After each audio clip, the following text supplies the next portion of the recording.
What is up, everyone? Zerlo here with Zerlo Gaming, bringing us back our next Magic the Gathering opening. In the last video, we did a pre-release for M21 pack. It was really cool.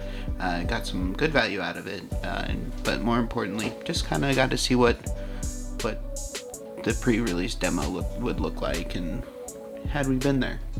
So I'm looking forward to jumping into that Korea one. Now, for this one, we're going to go into Jumpstart and talk about it, what it is, and why it's so cool.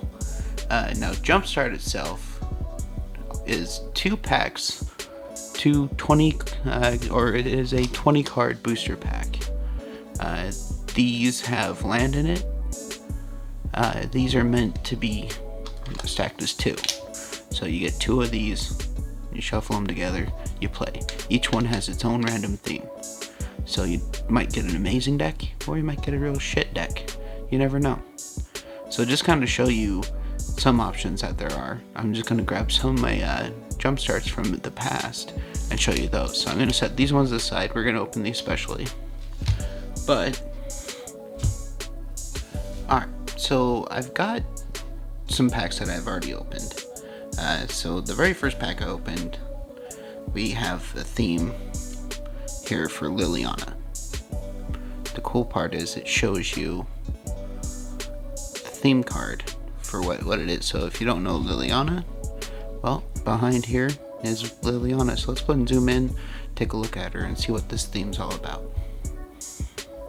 And if I can zoom in. Oh, fuck. So as you can see, we have a Planeswalker here, Liliana, Waker of the Dead. This isn't the best version of Liliana, so that's okay. She costs 4 to cast. She's 4 loyalty counters to start off with. She has a +1 ability, so each player discards a card. Each opponent who can't loses 3 life, so if they don't have cards, then that's good. You can minus her 3 loyalty counters. Target creature gets -X until end of turn, where X is the number of cards in your graveyard, which isn't bad for doing a minus and then plussing. Now, if you can get her up to -7, you get an emblem with, at the beginning of combat of your turn, put target creature card from a graveyard onto the battlefield under your control. So she's going to be more of a lose life sort of deck, and then also return some things back from your graveyard if you can plus or -7 that. So that is one thing to keep in mind. That's Liliana. I'm not going to spend a lot of time talking about this one because we're not doing much with it. But that I decided to pair with another random box or draft booster, and got Archaeology. I was like, archaeology, what would be archaeology? And I was like, oh, artifacts. So let's take a look here. Our rare is Scholar of the Lost Troll. Flying, when Scholar of the Lost Troll enters the battlefield, you may cast target instant, sorcery, or artifact card from your graveyard without paying its mana cost. If an instant or sorcery spell was cast this way, would be put in the graveyard this turn, exile it instead. So I don't know, the themes kind of go together.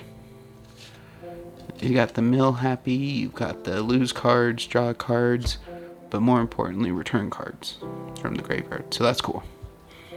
So that was a really interesting theme, I thought. I'm going to kind of look through those a bit more. And then the next part I got was kind of weird than the next 2. I got Feathered Friends. Flying. And flying is good. It can be strong.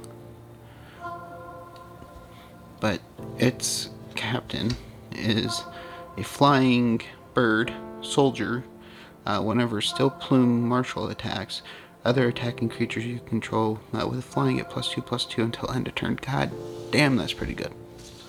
So not bad for a play card. So flyers, that could be a lot of fun. And then I was thrown off yet again by this one, Smashing. Birds don't smash, they fly and they glide. But here we are as the Smashing Commander. So let's go, not Commander, but Smashing theme. And its rare is literally Smash.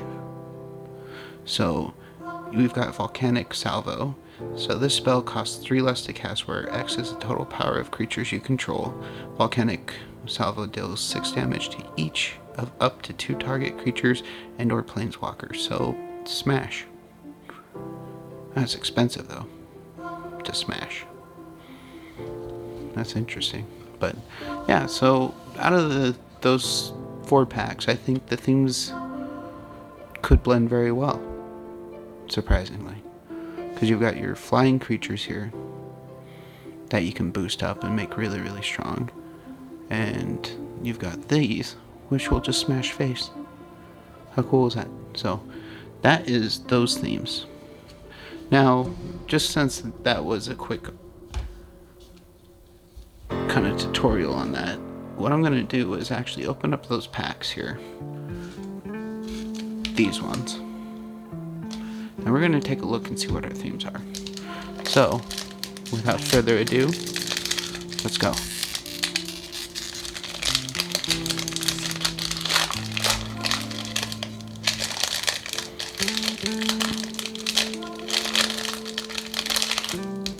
First pack, first theme. No one's gonna know, not even me. Second pack, second theme. Okay, second pack, second theme.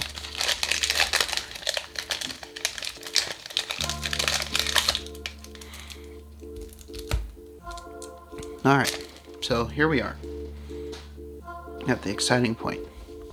We've got, I can bring it here to make it look a little bit more centered, but we've got these two. So we're going to flip this one first. So let's go ahead and do that. Spellcasting. Interesting. I'm not a big spellcaster. Let's go ahead and open it up, take a look, see what we get. There is supposed to be a pull tab somewhere in here. John, just use your nose on the face of the card. It's okay. This is fine. This is what we do.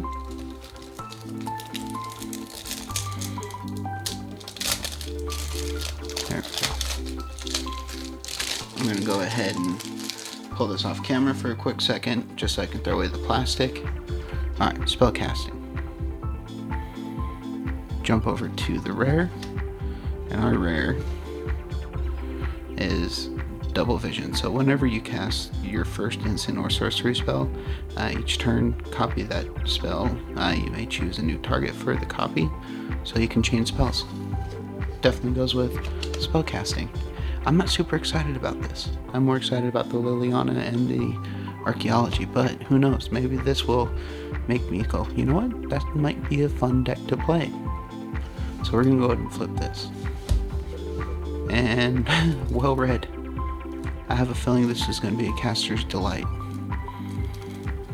Interesting. And these packs you get randomly, so it's like, who would have thought that I would get what I would think is 2 spellcaster decks, or 2 spellcaster packs.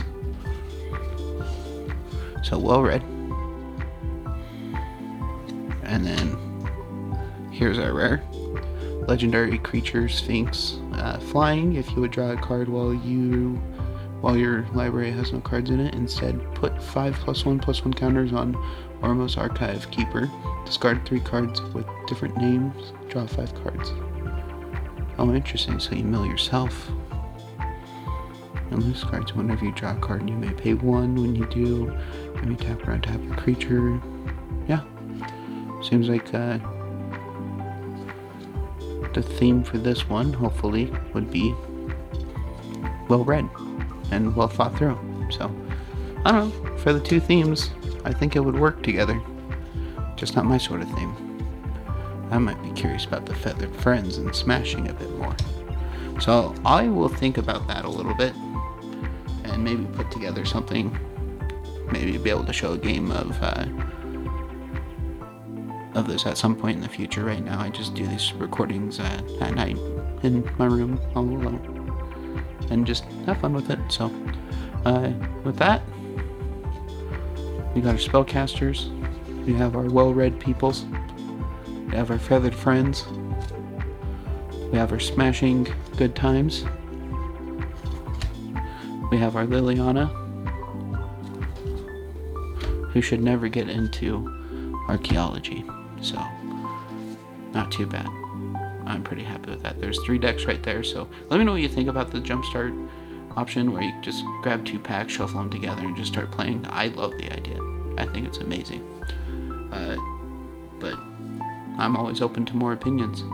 So with that being said, I do want to say thank you for watching. If you have any questions, comments, or concerns, feel free to put them in the comments, because that's where comments go. And you have a good one.